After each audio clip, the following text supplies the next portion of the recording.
Hello, everyone, and welcome to the EO Equals webinar, Investing in People and Culture, Why EO Equals Enduring Organizations.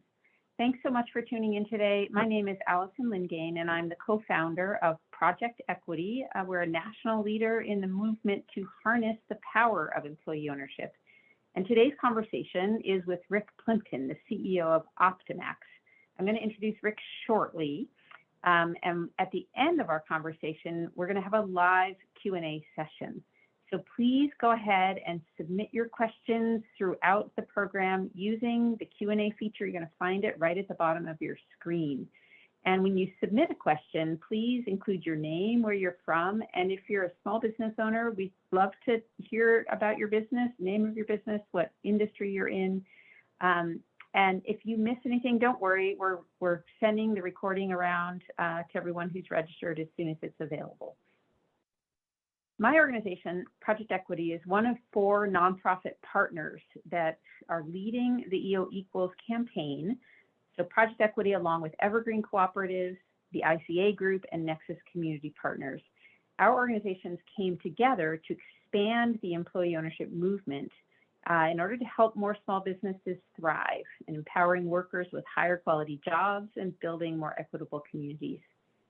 Employee ownership can take a few different forms, but it's always a business model in which the employees have an equity stake in the business, making them full or part owners.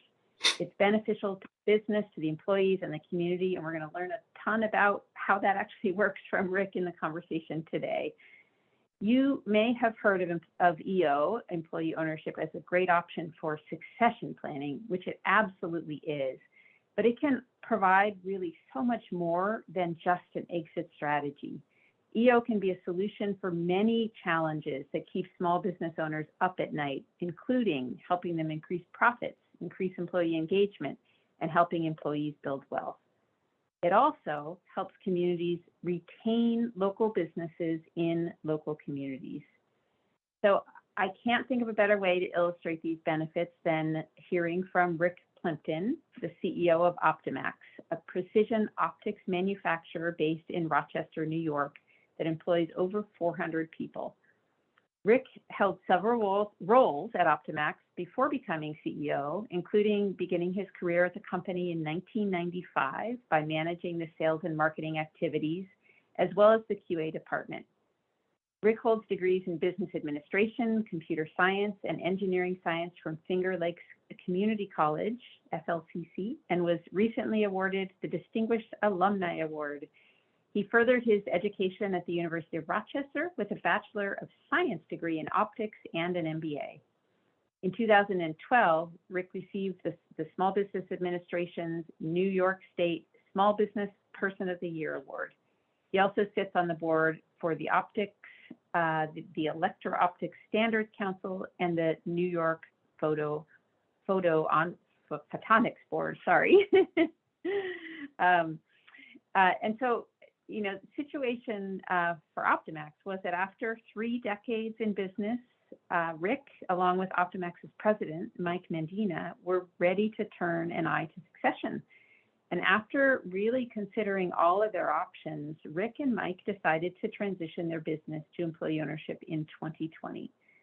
Today, we're going to chat with Rick about that transition, what it's done for Optimax, for their employees, and their communities.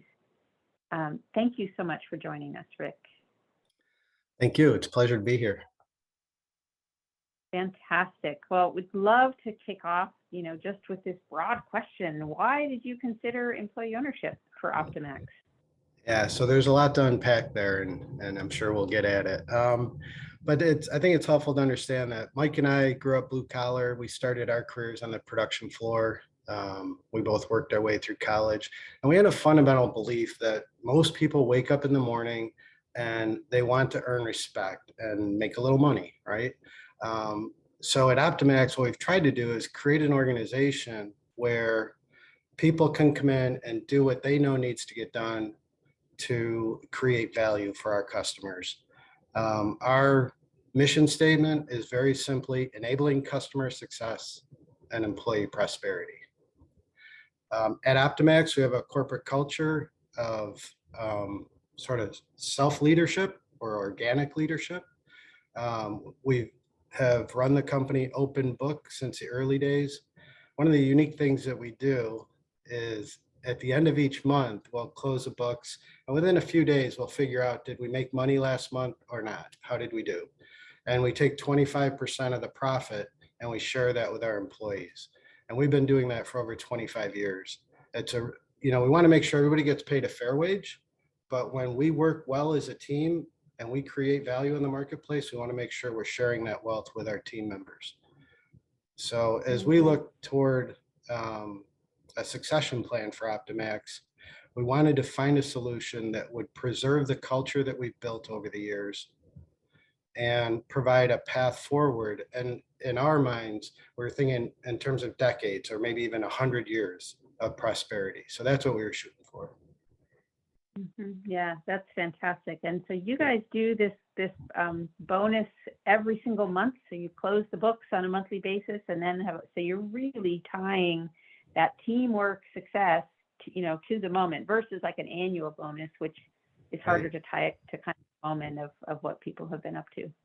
Yeah, I give you a quick analogy on that. It's some companies will do an annual bonus for employees, and one of the problems with that is not many people change their daily behavior because of an annual bonus. People in leadership roles that need to think more long-term, an annual bonus might be appropriate.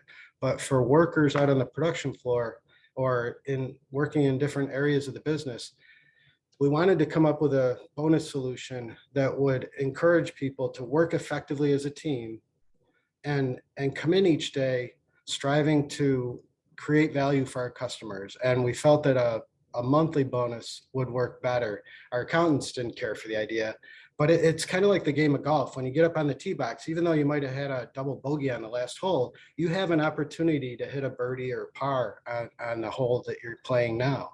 And so with a monthly bonus plan on the first day of the new month, the slate's wiped clean, and we need to work effectively as a team again this month to help our customers be successful. And our belief is that the customers will pay us fairly for the value that we provide to them. Wonderful. Can you talk us through what the transition to employee ownership looked like for Optimax? Yeah, so Optimax was an S corporation, and when we converted to an employee ownership trust, it was really quite seamless, which was our goal. To the employees, there wasn't a big difference. Structurally, we created Optimax is owned now by the Employee Ownership Trust, and there's a board of trustees that oversees Optimax. But the operations of the business is still done at Optimax. Optimax operates as a for-profit business, as a C Corp, wholly owned by the trust. And there's a board of directors at Optimax that operates the business. The Employee Ownership Trust has a board of trustees, and it's a small board currently. It's Mike and myself, and then a third trustee, which is selected from the Optimax board of directors. And that third seat is intentionally set up to be the seat that always represents our workforce at the trustee level. And then there's a fourth trustee, and that is our trust protector, an expert in EOT law, Chris Michael, out of New York City. Wonderful. And, did you just figure all this out by yourself? Yeah, actually, Optimax is the first manufacturing company in America to go down this path. So there's not, a lot written about how to do this. We were very fortunate that a few years ago, I was speaking at the National Conference for Employee Ownership, which is largely about ESOP, employee stock ownership programs. And, but I was there talking about Optimax's corporate culture and how we provide opportunities for our employees.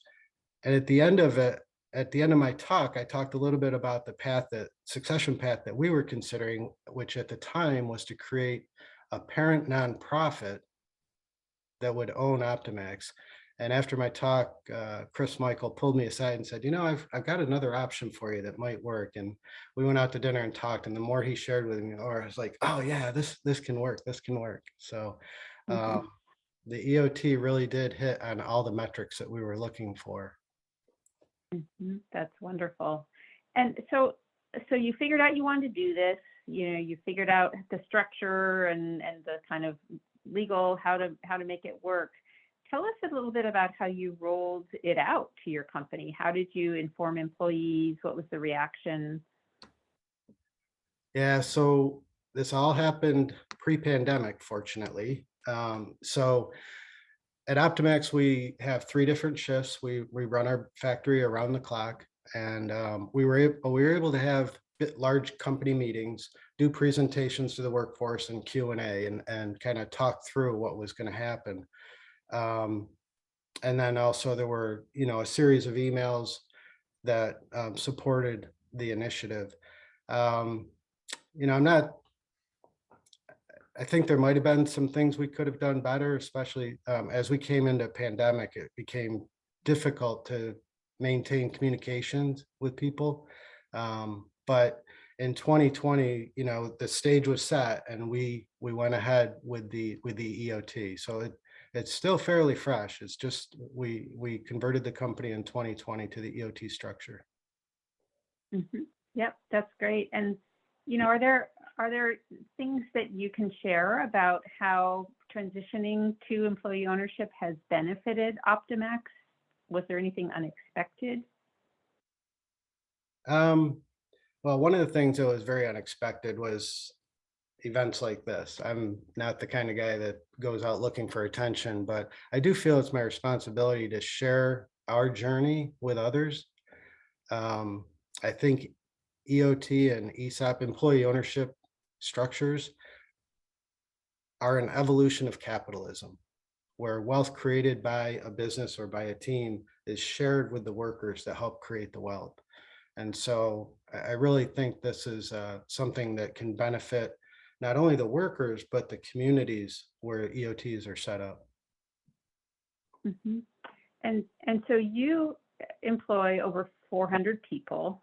Um, can you talk a little bit about how employee ownership what changes you may have seen in your workforce? Business owners all around the country are just having real challenges with hiring right now, with retaining employees. The Great Resignation is a Yeah. thing. What do you see at Optimax, and how do you think, you've been doing this, you've had this wonderful culture that is really an ownership culture for a really long time, and now you have this formal ownership piece. What do you see in terms of how you think that makes Optimax different from the employee perspective, and how it affects your ability to attract and retain talent? Yeah. So under pandemic, it was, a lot of businesses were struggling. And actually, in February of 2020, we finished an expansion that doubled the size of our factory. And then of course, in March, the pandemic hit. We're like, oh no, what are we going to do? But under pandemic, we've had very good growth of our business, and we hired over 100 people in the 2 years of the pandemic. Um, it's I think I think we've created an environment where people want to work because of this sort of organic leadership or self-led management structure. Because we run the company open book, we share our financials with our employees. And when I mean we share our financials, it's high level. What are our revenues? What are our expenses? How much profit did we make? We share the profits with the employees. We have programs that I think in a company that's you know managed or driven to maximize profit each quarter, it might be difficult to do some of the things we do. We're really big on making sure that people have a learning plan, so that each year they're becoming stronger team members. We offer $5,000 tuition to each employee each year. Just take college courses, or maybe work with a consultant to learn some new skills. It might be leadership skills, it might be technical skills, but all of us, we may be really good, but there's more that we can learn and become better team members or stronger team members. The other types of things we're doing, I really want every one of our employees to be millionaires by the time they retire. So through our 401k plan, we have it set up such that anybody that works with Optimax for their career, they should be a millionaire at retirement. And there's just a variety of other unique benefits that we have, that we provide to our workers, that are, part of our culture. And I could go on, but I'll leave it there. Let me Well, just I mean, let me just say that under the employee ownership trust, one of the things that's true is it's really flexible. There's not a lot of oversight. Like with an ESOP, you have ERISA oversight. With an employee ownership trust, it's under a different book of law. So there's really a lot more flexibility for the owners or the leaders in the organization to do unique things to help take care of their workforce. yeah, that's wonderful. Or were there any unique things that you in particular at Optimax really wanted to build into your employee ownership structure? Yeah, when Mike and I were looking at succession planning, we wanted to make sure that one, the company would never get sold, and two, that leadership would always share the profits with the workforce. And so those tenets are built into a perpetual purpose trust that defines the mission and the purpose of the employee ownership trust. So the trustee's role is to defend the tenets of the trust. So there's one other tenet where the trustees, while they have nothing to do with the operation of the business, the trustees have the authority and responsibility to make sure that the leadership of Optimax is being benevolent. And if anyone in Optimax leadership is getting greedy or misleading the organization in some way, getting power hungry, the trustees do have the ability to eliminate that person from the leadership team. So that was kind of a clause that we put in to make so that the trustees have the authority and power to make sure that the Optimax leadership team is continuing to move in a direction that is in the best interest of our workforce and our customers. Yeah, so with your mission statement, enabling customer success and employee prosperity, what you've really done with your employee ownership transition is set that up, I'm using air quotes around in perpetuity because perpetuity is a really long time. But yeah, we don't know what the world's going to look like in 100 years, but we hope. But into multiple future generations. Can you tell us a little bit about, a 400-person company in any community is an important employer. Just, what your sense is of what Optimax, what those jobs mean in your community. That's a great question. So here's back in fall of 2019, when we were finishing the last expansion, we had leaders from our town, our county, our state come visit Optimax to see the expansion that we were doing. And they gave us a lot of support, and it's very much appreciated. But the soundbite that I shared with them at the end of their visit is that Optimax in 2021 turned 30 years old. And in the first 30 years, Optimax generated $500 million in revenue. And we shared half of that with our workforce through payroll, benefits, and bonuses. So $250 million through the years has been distributed out to our workforce. And then they spend it at the grocery store, the auto dealership, wherever they spend their money. With this expansion, it sets the stage for Optimax to continue its growth. And in the next 30 years, Optimax will generate over $5 billion in revenue. And half of that, 2.5 billion, will be shared with our workforce. And that's how you ensure that workers people in a community have a good lifestyle, and that's how you strengthen communities. If we can get companies doing this type of profit sharing, we can strengthen communities all across the nation.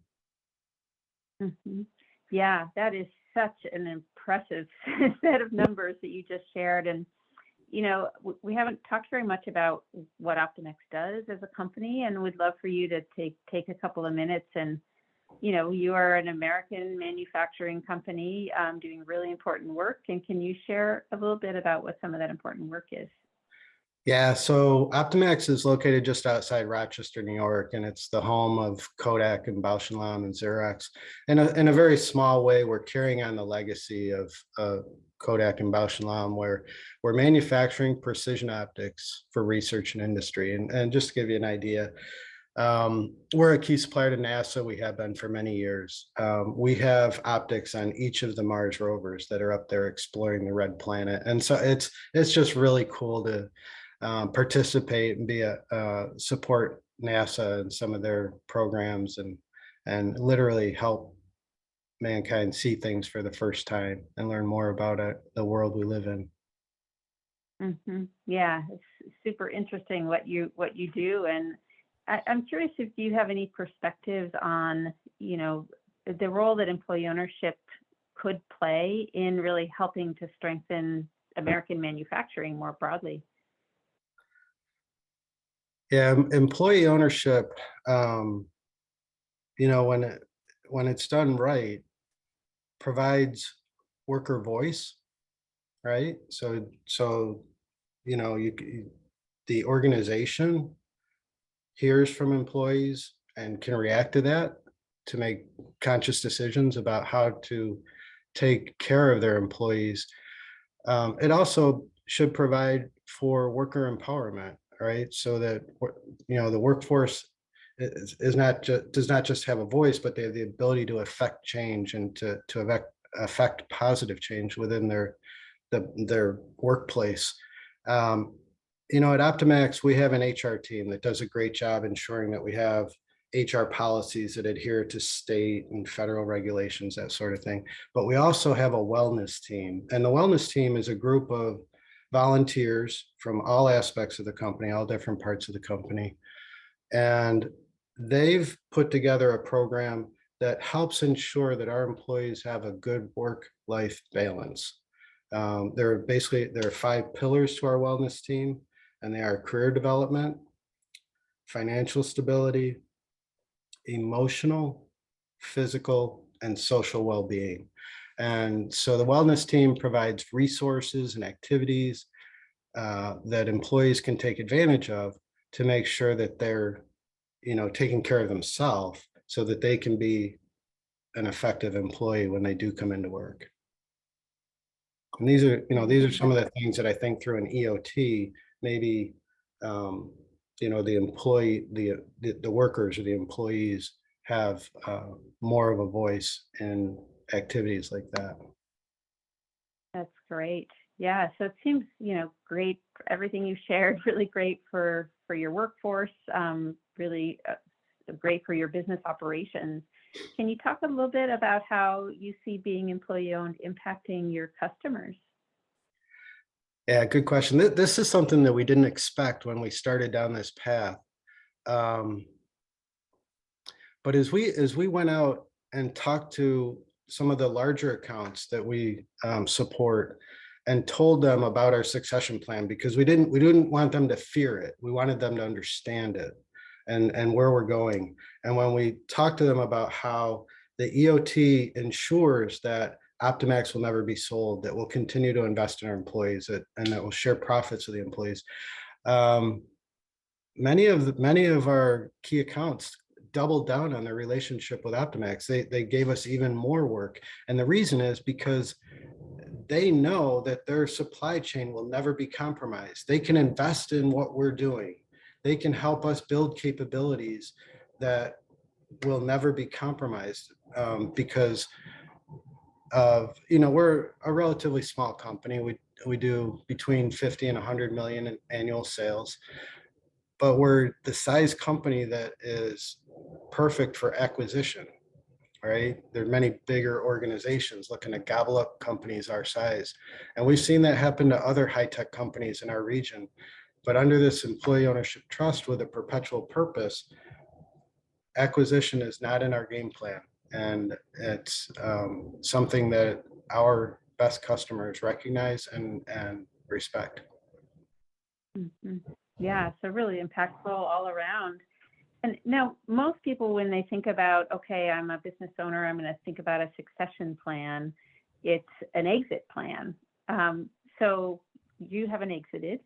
Talk a little bit about, does this set up for an exit plan down the road? Number one, and then number two, like, how has, if at all, how has it changed, your role as the CEO of the company?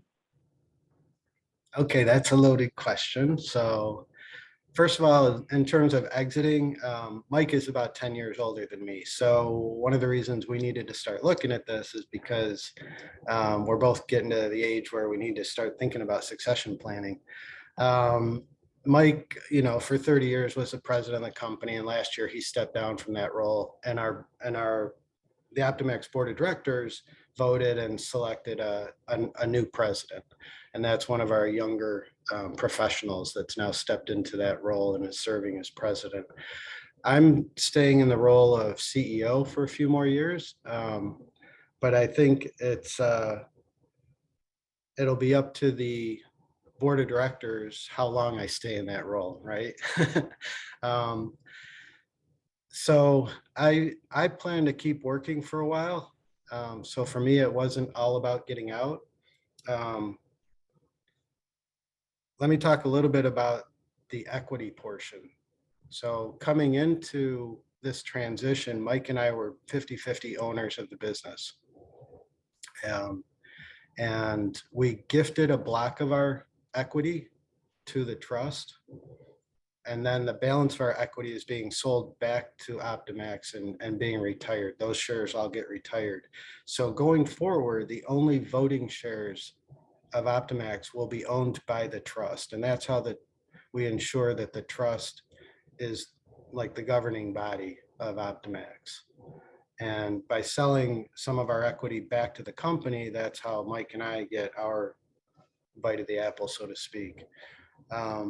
In terms of how much we get, I can tell you, if we did what's easiest for small business owners to do, if we just cleaned up our financials and went out and sold to the highest bidder, we could have easily gotten 2, 3, 4 times what we're paying to ourselves from the company.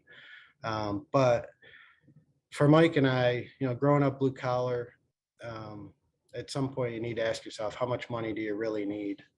We have more than we ever expected to earn, and we're living a fine life. So for us, the more important issue is, how do we create a legacy? How do we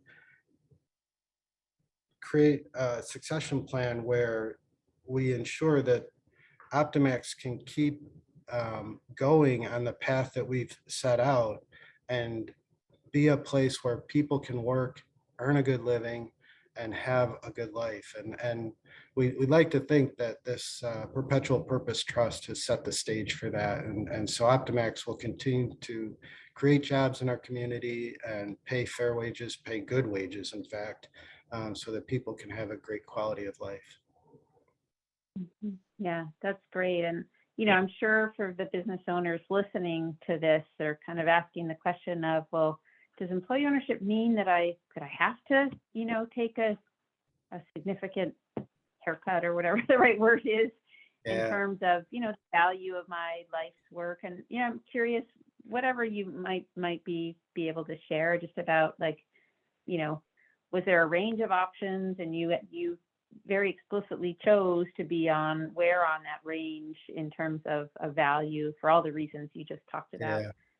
Yeah, with employee ownership, I don't think it means that the owner needs to take a haircut like we did. Our certainly with an EOT or with an ESOP, there's a lot of different options. And like I said earlier, the EOT has a lot of flexibility. So there's working with someone who's knowledgeable of an EOT and how to where the boundary conditions are. there's really a lot of flexibility in what you do with an EOT. Um, I was also very fortunate to find an attorney in my hometown in Rochester, where this attorney that helped us draft the documents, the foundational documents for the EOT, he's half attorney, half professor. He had a lot of fun helping us put it all together and did a wonderful job for us. Um, One distinction I should make is with an employee ownership trust, it's a little misleading in the sense that employees don't actually own pieces of stock.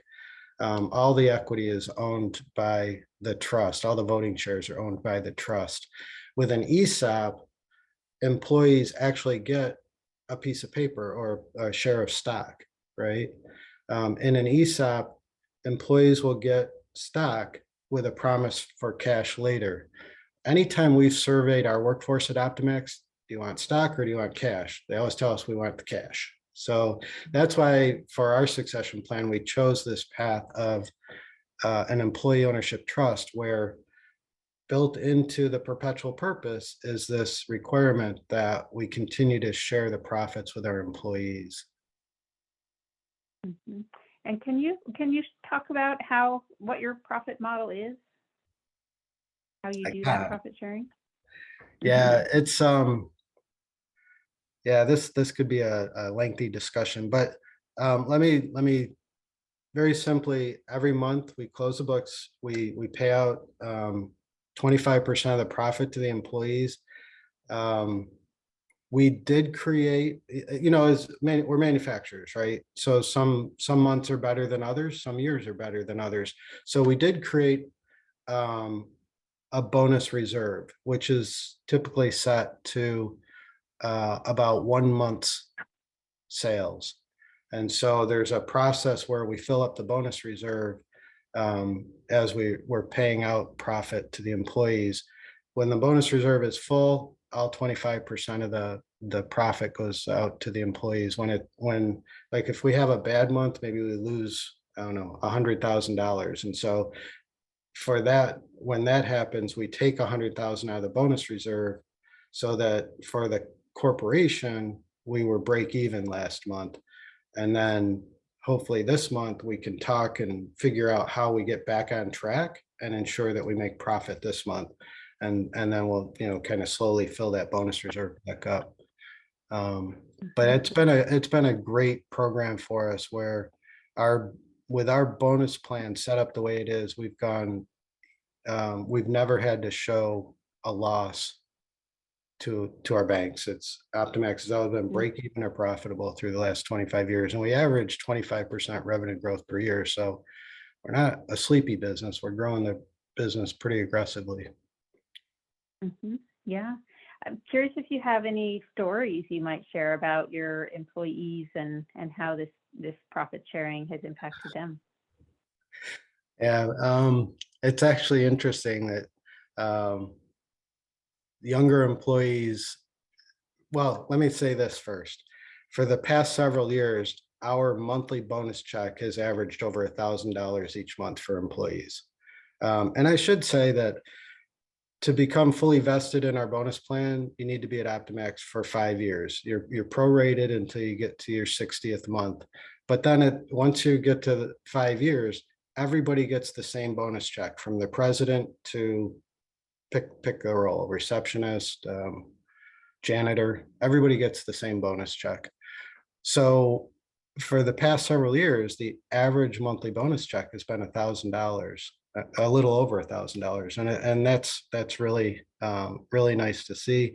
It's funny to see some of the younger people just run out and buying $50,000 pickup truck or what have you. It's because they're looking for some and let me spin this to talk a little bit about the 401k plan. We do require that our employees, or we request, actually, we can't require it, but we request our employees put 20% of their monthly bonus payout into their 401k plan. That's part of this game plan to get them to $1 million by the time that they retire. Some of our employees put half of their bonus in their 401k. Some of our employees put all of their bonus into their 401k. And the ones that are putting all their bonus in, they're going to be millionaires early in their career and multimillionaires if they choose to stay with us. They'll have options in life, and that's more credit to them. That is amazing. Absolutely amazing. So Rick, before we turn it over to switch over to Q&A, would love to hear whatever advice you want to share to business owners who may be watching this and who may be looking at employee ownership for their business. Yeah, one of the things that is really important if you're going to choose a succession plan of employee ownership, or maybe it's not even a succession plan for you, maybe it's just part of how you want to run your business.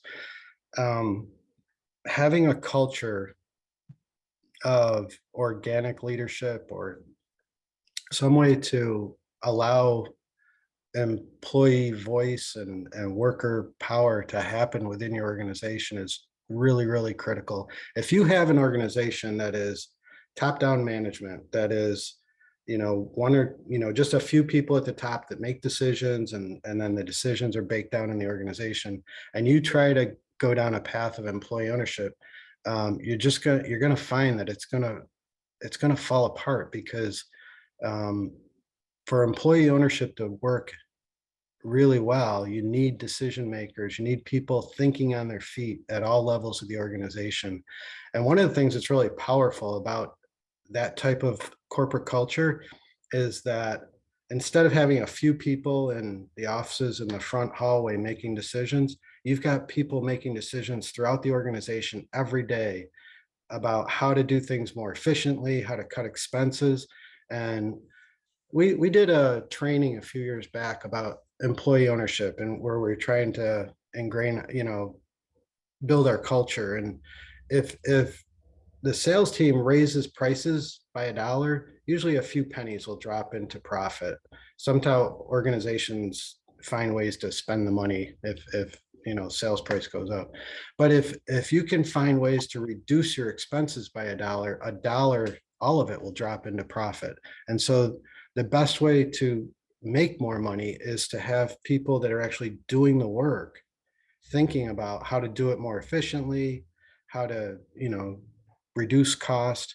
And this is one of the real benefits that we have at Optimax, is the level of engagement that employees have. Just a couple weeks ago, we had an event at Optimax. It's our annual engineering event where employees, we usually have about 20 people throughout the day that will give a 10 to 15 minute overview of something they did in their work area that helped reduce expenses or create efficiencies, new efficiencies, or leverage technology in a new way to create value for our customers.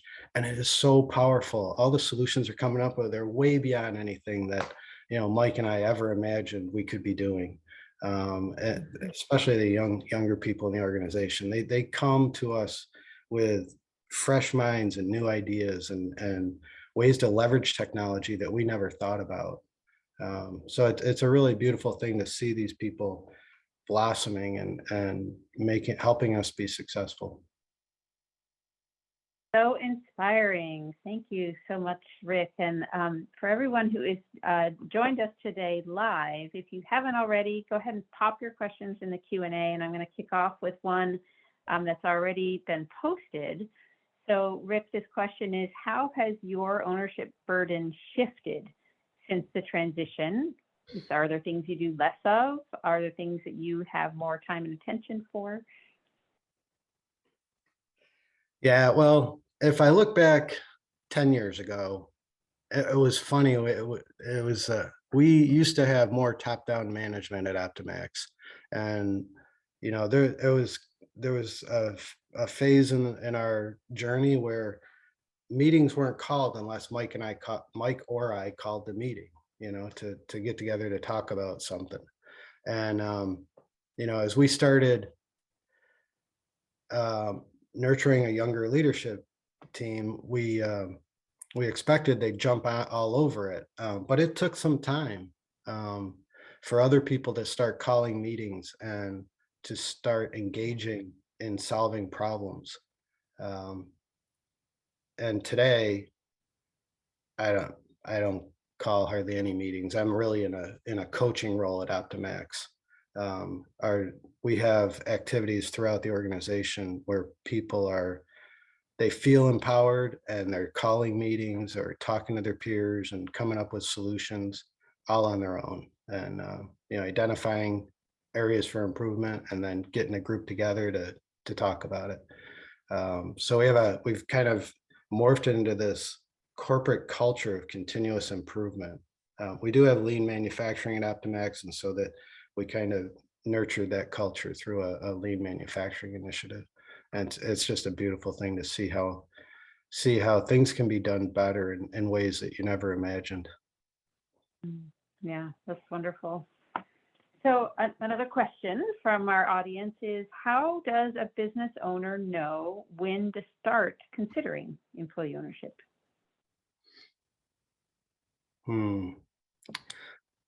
I don't know that there's any trigger for when to consider it. I've talked to small business owners across the country. Some are just starting their companies, and some are more mature, like Optimax.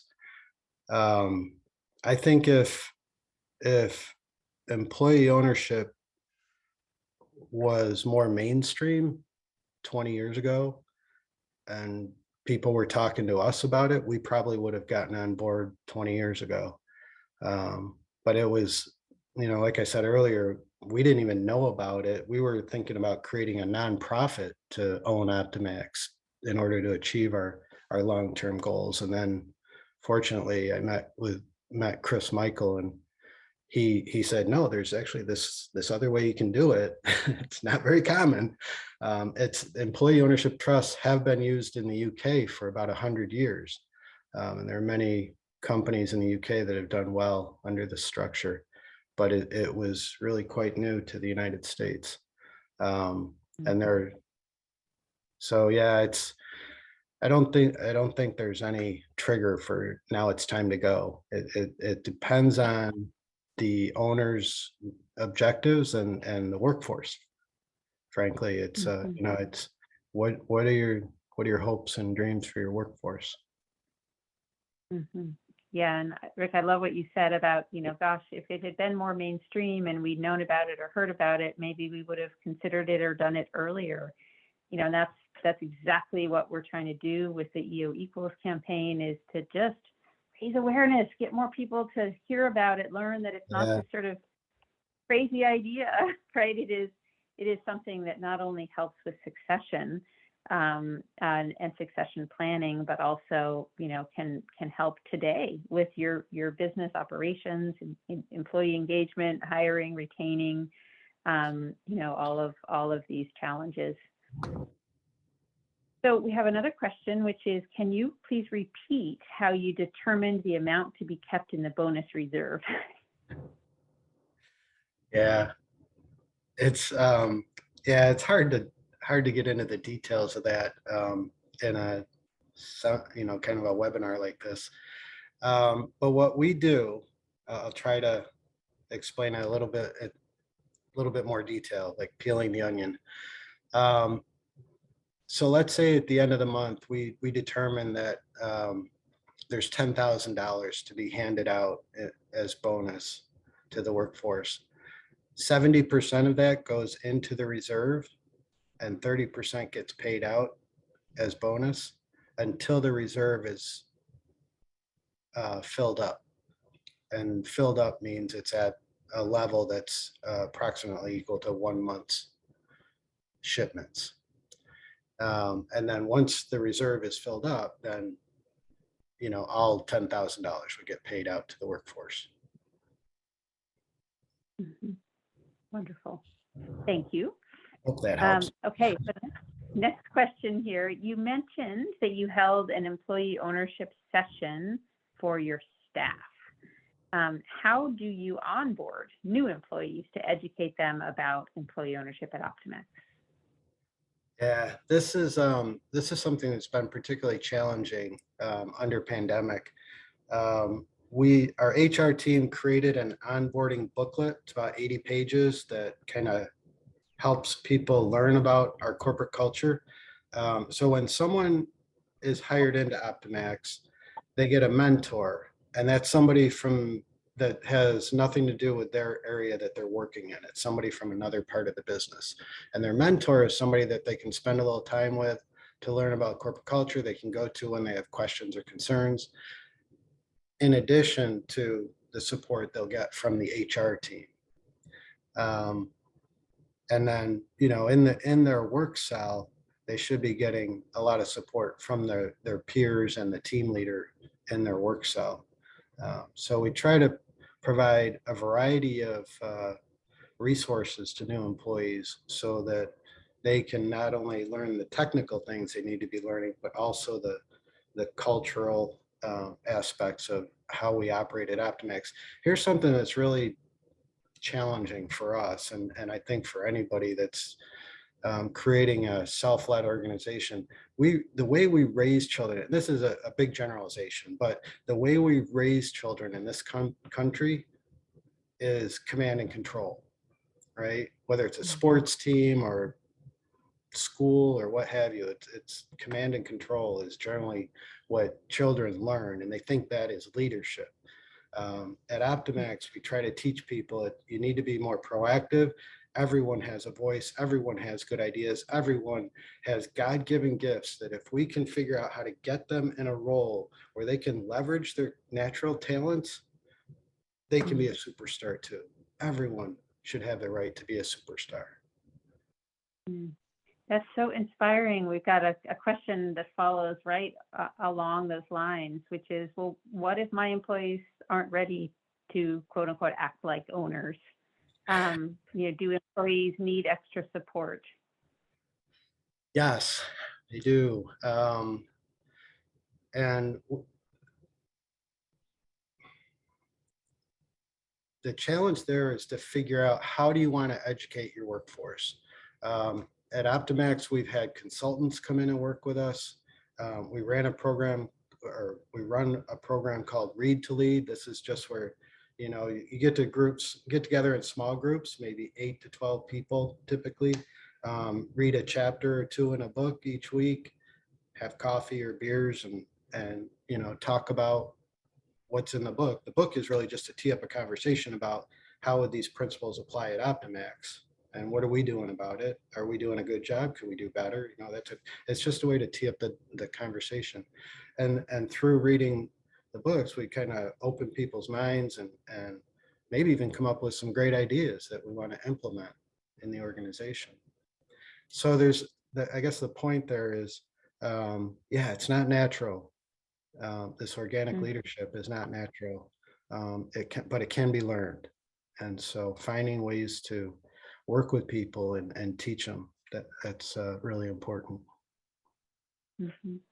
Wonderful. So a similar question, a little bit different take on it, but how do you evaluate and manage performance of individual employees? And then have you seen any lowering of motivation amongst fully vested employees? Even if it's in kind of the minority of employees, sort of like a freeloader mindset? Yeah, so that's a two-part question, right? The first part was about how do we monitor employees? So years ago, we read a book called, I forget the name of the book.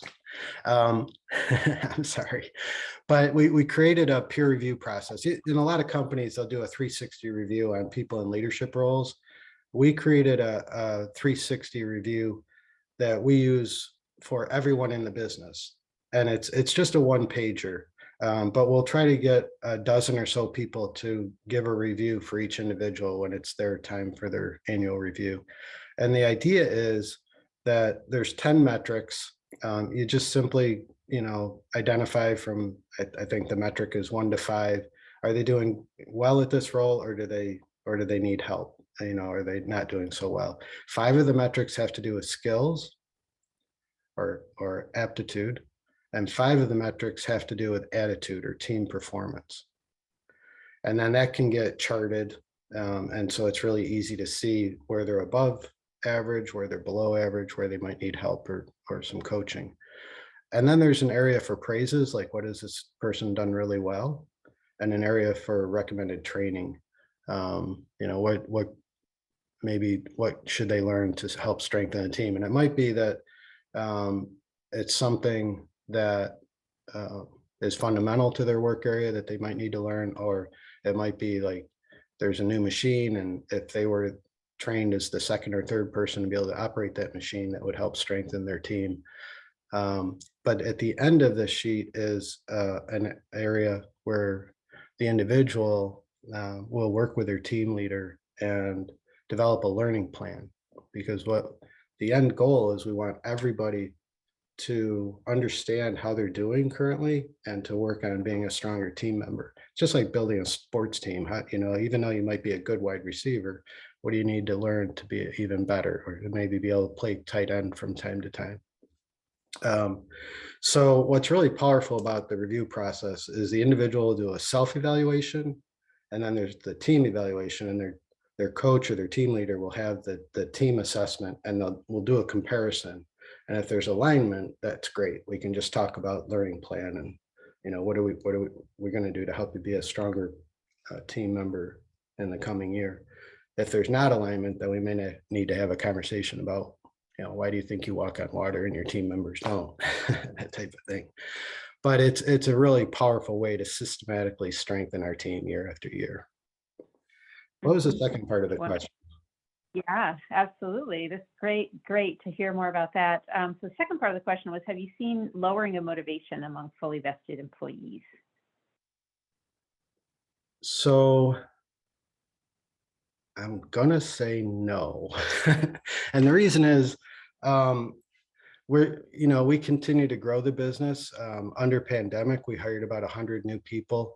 But people come into the company and they're generally they don't know how to do what we do. We train everybody within Optimax, or pay for them to go get education at local schools and what have you. But it takes 5 years for an individual to get fully vested in the program. So during that first 5 year period, there's a lot of learning going on.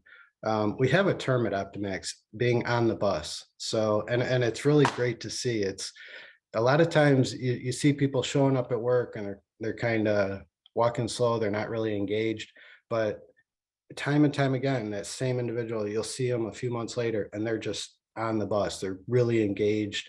They're talking to, they figured out who they need to go to for different types of advice, and they're talking to people and trying to make a positive impact. And it's great. I've seen it again and again where our people make that transition, and they're taking ownership or taking responsibility for their role in the team and for helping create value.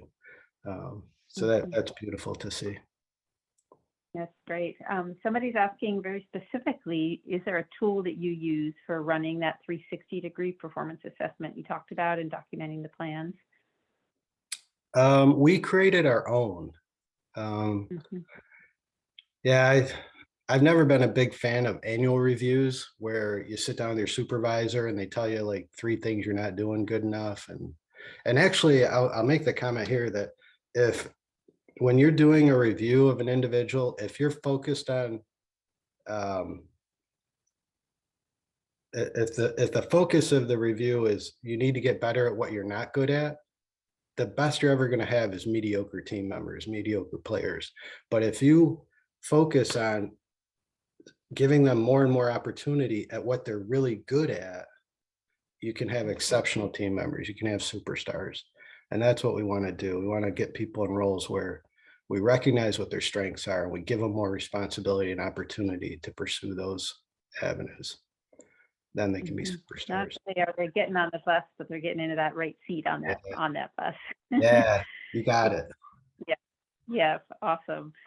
So a slightly different question here. Was it difficult to give up control of your business? I feel like I would be more comfortable passing my business to a trusted family member or colleague. Yeah, it's wonderful if you have a situation where you have a family member that wants to take the leadership reins, right? That's a beautiful thing. for Mike and I, we both have children, but our children didn't want to work in the business. They have other goals in life. But as far as, giving up the reins, yeah, it's a transition for sure. And I think, both Mike and I, we grew this business, but we know we're not the smartest guy in the room. We've hired a lot of really good people around us. And, when it felt right, it was like we knew we were handing the reins off to people that could do a better, they're doing a better job than we did, and they're going to do a better job. They're, we have a really strong team, and I'm just really proud of the work that they're doing and optimistic about where they're going to take this business. There's so much upside potential. Absolutely. Optimax. How do you guys do that play on words at Optimax? The optimism comes through strongly. Yeah, this is wonderful, Rick. And, we have been able to get through all of the questions from the audience today, and just really appreciate everyone being with us. And, it's so inspiring to hear about Optimax, and, EO, employee ownership, is definitely an exit opportunity, great option for succession planning, but it definitely can provide so much more than just that, as we have heard from Rick. It really addresses so many problems that keep small business owners up at night, increasing employee engagement, which increases profits, right? Helping employees build wealth, which, Optimax is just such a great example of all of the above, as well as the importance to communities and having that wealth be felt across the community, retaining the business for the long term. So thank you everyone for joining us. If you're interested in learning more about EO, please go ahead and visit our website, which is employeeownershipequals.org. And there you'll find more information on the different forms of EO. You can read case studies from other business owners like Rick, and you can even sign up to speak with an expert. So thank you again for joining us. I hope you enjoy the rest of your day.